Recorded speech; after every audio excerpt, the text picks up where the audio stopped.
কিন্তু ন্যায়ের পক্ষে থাকতে হবে সবাই। দেশের মাছ আমাদের জাতীয় সম্পদ, মাছ খেয়ে আমরা বাঁচি। বাংলাদেশের বাঙালি জাত মাছে আমাদের প্রধান খাদ্য। মাছ আমাদের আমিষ এবং আমাদের প্রধান খাদ্য হিসেবে বিবেচনায় আছে। তাই আমাদের সবাইকে মাছের প্রতি নজরদারি করতে হবে। আমরা যত কথাই বলি না কেন, যে যেখানেই পারি সেইখান থেকে আমাদের দায়িত্ব পালন করতে হবে। শুধু প্রশাসনের আশা বসে থাকলে হবে না, প্রশাসন একা কেউ কিছু করতে পারবে না। প্রশাসনকে আমাদের সহযোগিতা করতে হবে, আমাদেরকে চেষ্টা করতে হবে যে কিভাবে মাছ যেন নষ্ট না হয়, মাছ যেন উৎপাদন হয়। যেখানে পারি আমরা মাছের চাষ করি, ছোট ছোট পুষ্করি আছে আমার বাড়ির পাশে, সেখানে আমি মাছের চাষ করি। মাছ আমি নিয়ে আসি।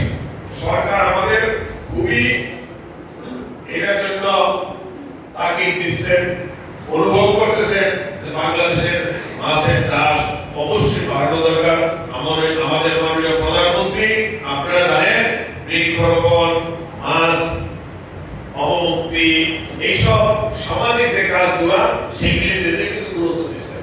আমাদের বিএনপি সরকার সবসময় জনগণের উপকারে আসে। আমিও চেষ্টা করি আমার শ্রীনগরবাসী, সিরাজগঞ্জবাসী কিভাবে শান্তিতে থাকতে পারে। অবশ্যই জানি, আপনারাও জানেন যে নেশায় বাংলাদেশ ভরপুর। তারপরও আমাদের প্রশাসন চেষ্টা করতেছে, আমরা বোঝানোর চেষ্টা করতেছি, কিন্তু আপনাদের সহযোগিতা দরকার। এই যে নেশা করে কারা, আপনার আমার এদের আত্মীয় স্বজন, এরই ছেলে, এরাই করে। কিন্তু এদেরকে যদি আমরা এই পুলিশের নাম দেওয়া ভালোবাসাতেই বোঝানোর চেষ্টা করি, কর্মসংস্থানের ব্যবস্থা করে দিই, তাহলে যদি তারা এই খারাপ জিনিস থেকে বিরত থাকতে পারে। তাদেরকে বলতে হবে নেশা করলে তুমি ক্ষতিগ্রস্ত হবা, তুমি অসুস্থ হবা, এটা ভালো জিনিস না।